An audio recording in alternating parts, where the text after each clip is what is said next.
कभी ऐसा हुआ है कि मार्केट चार्ट्स को देखकर सिर चकरा गया हो? कभी लगता है कि मार्केट ऊपर जाएगा तो कभी लगता है नीचे। आज हम एक ऐसी ही टेक्निक के बारे में बात करने वाले हैं जो इस कंफ्यूजन को दूर करके बाजार की असली दिशा समझने में हमारी मदद कर सकती है। चलिए इस चार्ट से शुरुआत करते हैं। यह है निफ्टी 50 का 15 मिनट का चार्ट। अब जैसा कि यहां दिख रहा है, इसमें बहुत ज्यादा उतार चढ़ाव है। ऐसे चार्ट को देखकर यह पक्के तौर पर कहना लगभग नामुमकिन है कि यहां से बाजार का अगला मूव क्या होगा, ऊपर या नीचे। जी हाँ, अगर हम इतने छोटे टाइम फ्रेम से देखें तो दिशा बिल्कुल भी साफ नहीं है। उलझन महसूस होना तो लाजमी है। तो सवाल यह है कि आखिर ऐसा होता क्यों है? तो चलिए पहले हिस्से में इसी सवाल का जवाब ढूंढते हैं, शोर में खो जाना। अच्छा, अब ये 1 घंटे का चार्ट है। टाइम फ्रेम थोड़ा लंबा तो हुआ, लेकिन कहानी अब भी वही है। कैंडल्स ऊपर नीचे हो रही हैं, लेकिन कोई एक मजबूत डायरेक्शन नहीं मिल रहा। टेक्निकल भाषा में इसी को मार्केट का शोर या मार्केट नॉइज कहते हैं। तो ये शॉर्ट टर्म चार्ट्स असल में हैं क्या? ये हमें बाजार की हर छोटी मोटी हरकत दिखाते हैं, हर पल का एक्शन। ये जानकारी कुछ खास तरह की ट्रेडिंग के लिए जरूरी हो सकती है, लेकिन अगर सिर्फ इसी पर ध्यान दिया गया तो ये हमें बड़ी पिक्चर देखने से रोक सकती है। तो अब इस शोर से बाहर निकलकर चलिए अपना पहला सुराग खोजते हैं। और ये देखिए, जैसे ही हम साप्ताहिक यानी वीकली चार्ट पर जूम आउट करते हैं, तस्वीर एकदम साफ होने लगती है।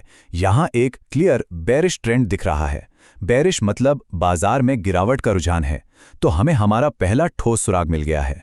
तो क्या इसका मतलब यही है कि मार्केट गिर रहा है और हमें सब कुछ बेच देना चाहिए? क्या खेल खत्म हो गया? रुकिए, कहानी में अभी एक और बड़ा ट्विस्ट बाकी है। चलिए अब तीसरे हिस्से में उस बड़ी तस्वीर का खुलासा करते हैं। और ये है वो आहा मोमेंट। 3 महीने का चार्ट और ट्रेंड तो पूरी तरह से बदल गया। ये एक बहुत ही स्ट्रॉन्ग बुलिश ट्रेंड है। बुलिश यानी बाजार का जो मेन रुझान है वो जबरदस्त तेजी का है, मतलब ऊपर की ओर। तो वो जो साप्ताहिक गिरावट हम देख रहे थे, वो असल में क्या थी? वो इस बड़ी तेजी के बीच में एक छोटा सा पुल बैक या करेक्शन है।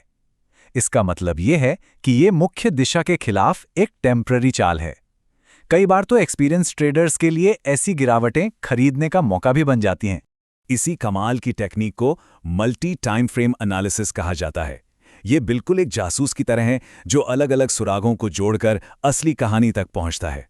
कोई भी एक सुराग अकेला पूरी सच्चाई नहीं बताता। चौथा खंड, चलिए अब इन सारे डॉट्स को कनेक्ट करते हैं। ये स्लाइड ये शानदार तरीके से पूरी कहानी को एक साथ दिखाती है। बाईं तरफ है 15 मिनट के चार्ट का शोर, जिसमें कुछ भी क्लियर नहीं है, और दाईं तरफ है 3 महीने के चार्ट का साफ सुथरा सिग्नल, जो हमें बता रहा है कि बाजार का मेन हाईवे तो ऊपर की तरफ ही जा रहा है। एक बहुत पुरानी कहावत है जो इस कॉन्सेप्ट पर बिल्कुल फिट बैठती है, पेड़ों के कारण जंगल नहीं देख पाना। इसका मतलब है कि हम कभी-कभी छोटी छोटी डिटेल्स में इतना उलझ जाते हैं कि बड़ी तस्वीर ही हमारी नजरों से ओझल हो जाती है। इस टेबल से सब कुछ एकदम क्रिस्टल क्लियर हो जाता है। 15 मिनट का चार्ट जंगल की पत्तियों जैसा है, जो हवा में हिलती डुलती रहती हैं। साप्ताहिक चार्ट पेड़ों की तरह हैं, जो हमें एक हिस्सा तो दिखाता है, लेकिन 3 महीने का चार्ट ही असली जंगल है, यानी पूरी पिक्चर। तो इसे लागू कैसे करना है? प्रोसेस बहुत सीधा है। स्टेप 1, हमेशा जंगल से शुरू करें, यानी सबसे लंबा टाइम फ्रेम, जो आपको मेन डायरेक्शन बताएगा। स्टेप 2, फिर पेड़ों को देखें, मतलब बीच वाला टाइम फ्रेम, जो पुल बैक या ट्रेंड कंफर्मेशन बताएगा। और आखिर में अपनी एंट्री और एग्जिट को फाइन ट्यून करने के लिए पत्तियों, यानी सबसे छोटे टाइम फ्रेम का इस्तेमाल करें। और आखिर में एक बहुत ही जरूरी बात, कृपया इस बात पर जरूर ध्यान दें कि ये सारी जानकारी सिर्फ एजुकेशनल पर्पस के लिए है। ये किसी भी तरह की फाइनेंशियल एडवाइस नहीं है। कोई भी फाइनेंशियल फैसला लेने से पहले हमेशा अपनी खुद की रिसर्च जरूर करें। और मैं इस एक सवाल के साथ आज की बात खत्म करना चाहूंगा। अपने एनालिसिस में कहीं सिर्फ पेड़ों पर फोकस करके कोई बहुत बड़ा जंगल देखने से चूका तो नहीं जा रहा? इस पर सोचिएगा जरूर।